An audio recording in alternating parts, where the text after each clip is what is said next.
আবুল কালাম আজাদ বাশার সাহেবকে বলবো আপনার বক্তব্য এক্সপান্স করেন। সাহাবায়ে কেরামদেরকে 100% ভালোবাসতে হবে, 1%ও দোষ ধরার ক্ষমতা আমাদেরকে দেওয়া হয় নাই। কথা বলেন ঠিক না বেটি? কিছু আবেগী অতি উৎসাহী মানুষ সাহাবায়ে কেরামকে হকের মানদণ্ড বলে তারা সাব্যস্ত করতে তারা মজা পাচ্ছেন। কোনো সাহাবী কখনো কোনোদিন নিজেকে তারা সত্যের মাপকাঠি দাবি করেননি। আবুল কালাম আজাদ বাশার সাহেবকে বলবো সাহাবায়ে কেরাম সত্যের মাপকাঠি, এটাই চিরন্তন। সাহাবায়ে কেরামকে সত্যের মাপকাঠি বললে কোনো অসুবিধা নাই। কথা বলেন ঠিক না বেঠে? নবীজি কি বাংলাদেশে এসেছেন?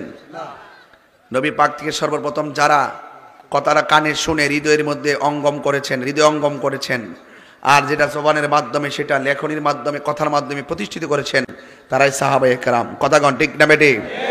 তো এই সাহাবায়ে কেরামরা 100 মার্ক দিতে চায় না, 2% তাদের দোষ আছে। সাহাবায়ে কেরাম ইচ্ছা করে নাকি গুনাহ করছে? নাউজুবিল্লাহ জোরে বলেন।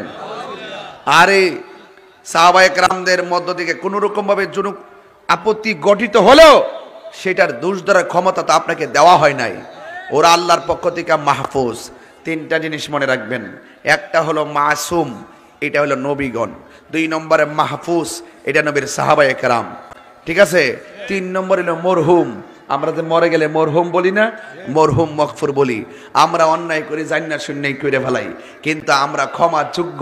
আল্লাহ পাক ইচ্ছা করলে আমাদের পাহাড় পরিমাণ ক্ষমা করতে পারে, নাও করতে পারে, আল্লাহর ইচ্ছা। এটাকে বলা হয় মরহুম। এই জন্য আল্লাহ পাক আমাদেরকে এই সুযোগটা তো দিছে। কথা কন ঠিক না বেটি? তো আপনি আপনার সুযোগ আর জানলে ভরে থাকেন না।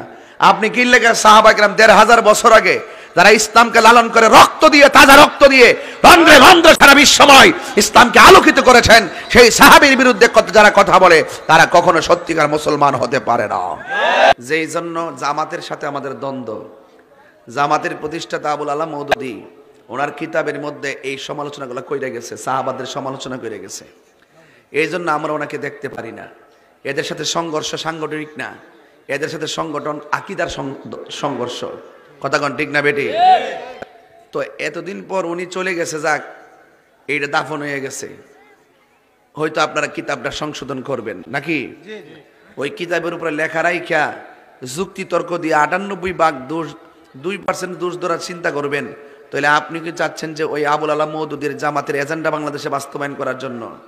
এই এজেন্ডা বাস্তবায়ন করতে দেওয়া হবে না, কারণ এটা উপরে লেখা আছে ইসলাম, ভিতরে বিষ।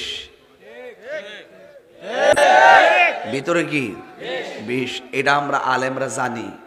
তো পুরান ইতিহাস টাইম নাই না এই প্রজন্মের যুবকদেরকে সাহাবায়ে কেরামের বিরুদ্ধে লেলিয়ে দিবেন না।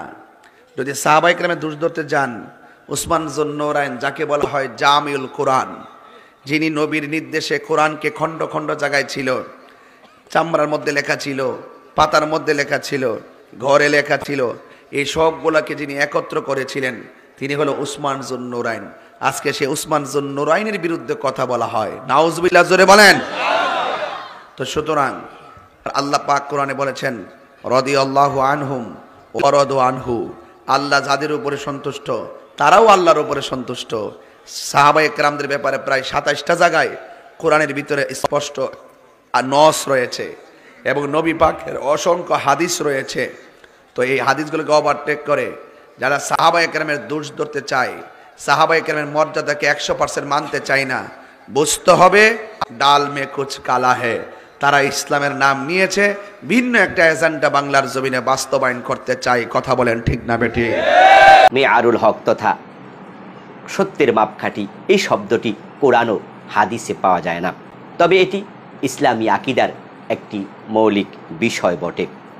ভারতীয় উপমহাদেশ ব্যতীত পৃথিবীর কোনো দেশের মুসলিমদের মধ্যে এই আকীদার বিষয়টি নিয়ে কোনো বিতর্ক আছে বলে আমার জানা নেই, কারণ সত্য বা হক হলেন একমাত্র আল্লাহ। তার বিধান ইসলাম হলো দ্বীনে হক, আর এই দ্বীনে হকটি জানা যাবে শুধু ওহীর মাধ্যমে। তাই এই ওহীতে বাতিলের কোনো সংমিশ্রণ হবে না, তাই ওহী হলো আরেকটি হক। এখন আল্লাহ, ইসলাম ও ওহী যা হক হিসাবে সাব্যস্ত হয়েছে তা প্রবর্তিত ও প্রচারিত হবে শুধুমাত্র আল্লাহর প্রেরিত মহাপুরুষ বিশ্বনবী মুহাম্মদুর রাসূলুল্লাহ সাল্লাল্লাহু আলাইহি ওয়াসাল্লামের মাধ্যমে। তিনি যা বলবেন, তিনি যা করবেন, সেটাই হক হিসাবে সাব্যস্ত হবে। তিনি যাকে বাতিল বলবেন, তাকে বাতিল হিসাবে গ্রহণ করতে হবে। তার কথা ব্যতীত আর কারো কথা হক ও বাতিলের মানদণ্ড হতে পারে না। রাসূল সাল্লাল্লাহু আলাইহি সাল্লাম যা বলবেন, তার সাথে দ্বিমত করার কোনো অধিকার কোনো মুসলমানের নেই। দ্বিমত যদি করে, ঈমান থাকবে না, কারণ তিনিই তো হকের মানদণ্ড।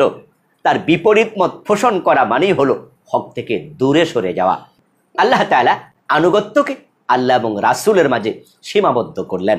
আর অন্য আয়াতে তিনি ওয়া উলিল আমরি মিনকুম এই কথাটিও বলেছেন, তবে সেখানে আতিউ শব্দটি তিনি উল্লেখ করেননি। কিন্তু এরপরও কিছু আবেগী অতি উৎসাহী মানুষ সাহাবায়ে কেরামকে হকের মানদণ্ড বলে তারা সাব্যস্ত করতে তারা মজা পাচ্ছেন। অথচ কোনো সাহাবী কখনো কোনোদিন নিজেকে তারা সত্যের মাপকাঠি দাবি করেননি। তবে সাহাবাদের ব্যাপারে আমাদের বক্তব্য সুস্পষ্ট, আর তা হলো তারা সকলেই আদেল বা সত্যনিষ্ঠ ছিলেন। সাহাবারা হলেন এই উম্মতের সর্বশ্রেষ্ঠ মানুষ। তারা সকলেই ক্ষমাপ্রাপ্ত। তাদের কোনো দোষ তালাশ করা এবং তাদের সমালোচনা করাকে আমরা জায়েজ মনে করি না। তবে তারা নিষ্পাপ নন। তাদের কেহ কেহ ছোট বড় গুনাহের কাজও করে ফেলেছেন। রাসূল সাল্লাল্লাহু আলাইহি ওয়াসাল্লাম চুরির অপরাধে হাত কেটেছেন, জেনার অপরাধে পাথর মেরে হত্যা করেছেন, এমন ঘটনাও ঘটেছে। সত্যের মাপকাঠি তো তিনিই হবেন যিনি সর্বদা সত্যের উপরে সুপ্রতিষ্ঠিত থাকবেন, যিনি নিষ্পাপ, মাসুম তথা পাপ পঙ্কিলতা মুক্ত হবেন। হক বা সত্যের বিপরীত কোনো কর্ম তার থেকে প্রকাশিত হবে না।